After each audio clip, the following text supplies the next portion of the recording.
মাৰ্ঘেৰিটাবাসীৰ বাবে সুখবৰ মাৰ্ঘেৰিটাত নিৰ্মাণ হ'ব মিনি ক্ৰীড়া ষ্টেডিয়াম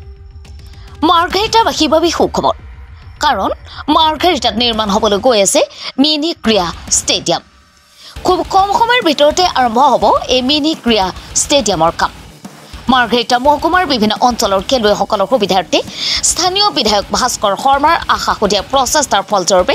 অসম চৰকাৰৰ লোক নিৰ্মাণ গৃহ আৰু ৰাষ্ট্ৰীয় ঘাইপথ বিভাগৰ দ্বাৰা নিৰ্মাণ হ'বলগীয়া বৰগুলাই বাহবাৰীৰ ক্ৰীড়া খেলপথাৰখন ষ্টেডিয়ামলৈ ৰূপান্তৰ হোৱাৰ কাম পূৰ্ণাংগ হোৱাৰ পথত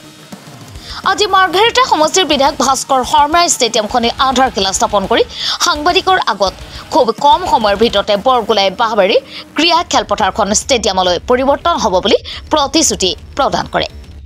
মাৰ্ঘেৰিটা জিলা ক্ৰীড়া সন্থাৰ সাধাৰণ সম্পাদক সত্যৰঞ্জন বৰকাকতিয়ে চৰকাৰৰ এই পদক্ষেপক ভূয়সী প্ৰশংসা জ্ঞাপন কৰে অনুষ্ঠানত বিভিন্ন সাংস্কৃতিক কাৰ্যসূচীৰো আয়োজন কৰা হৈছিল বহুত দিনৰে আশা মাৰ্ঘেৰিটা সমষ্টিত এটা ষ্টেডিয়াম হ'ব লাগে মই জনামতে মাৰ্ঘেৰিটা মহকুমাত যেতিয়াৰ পৰা প্ৰতিষ্ঠা হৈছিলে তেতিয়াৰ পৰা আমাৰ বিভিন্ন ব্যক্তিসকলে গণ্যমান্য ব্যক্তিসকলে মাৰ্ঘেৰিটাত এটা ষ্টেডিয়াম লাগে বুলি ডিমাণ্ড দি আছিলে কিন্তু আমি সৌভাগ্যৱান এতিয়া অসম চৰকাৰে আমাক এটা ষ্টেডিয়াম দিছে এই বৰগুলাই অঞ্চলতে আমি নিৰ্মাণ কৰিব লৈছোঁ তাৰে আধাৰশিলা আজি আমি ইয়াতে উদ্বোধন কৰিছোঁ আৰু এসপ্তাহমান পাছৰ পৰা আমাৰ কাম আৰম্ভ হ'ব গতিকে আমি ভাবোঁ ক্ৰীড়া জগতলৈ যিটো অসম চৰকাৰে মাননি বুলি ক'ব লাগিব যিটো মাননি আমাক আগবঢ়াইছে নিশ্চয় ক্ৰীড়া জগতক আমাৰ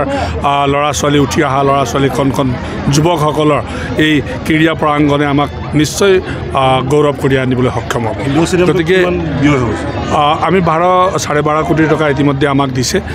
গতিকে তাৰ লগতে সংলগ্ন কৰি পেলাই আমি হয়তো বনাই থাকোঁতে আৰু কিছুমান আঁচনি আমি পাব পাৰোঁ মই মুখ্যমন্ত্ৰী ডাঙৰীয়াক ইতিমধ্যে কথা পাতিছোঁ যে 12 কোটি টকাৰ যিটো ষ্টেডিয়াম হ'ব তাৰ লগত যদি আমাৰ কিছু খেলা ধূলা কৰিবৰ কাৰণে আৰু সৰু সৰু ষ্টেডিয়াম যদি লাগে তেতিয়াহ'লে আমাক আৰু অনুমোদন দিব লাগিব বুলি তেখেতে কৈছে যে আমি বনাই যোৱা সময়তে অহা বছৰলৈ আমি নিশ্চয় চিন্তা কৰিম বুলি কৈছে গতিকে আমি ভাবোঁ যিটো দিছে সেইটো আমি বনাই লওঁ তাৰ আগত আমাৰ MLA ফাণ্ড আছে MP ফাণ্ড আছে নিশ্চয় চৰকাৰৰ আৰু ফাণ্ড আছে তাক লগাই পেলাই আমি যিকোনো খেল খেলিব পৰা তাৰে নিচিনাকৈ আমি এটা ষ্টেডিয়াম তৈয়াৰ কৰিম আজি মাৰ্ঘেৰিটা দিহিং ক্ৰীড়া প্ৰকল্পত অসম চৰকাৰ লোক নিৰ্মাণ বিভাগৰ দ্বাৰা আমাৰ এটি মিনি ষ্টেডিয়াম ইতিমধ্যে আমি পাইছোঁ আৰু ইয়াৰ আজি ভূমি পূজন আধাৰশিলা আমাৰ জনপ্ৰিয় বিধায়ক জিলা ক্ৰীড়া সন্থাৰ সন্মানীয় সভাপতি ভাস্কৰ শৰ্মাদেৱে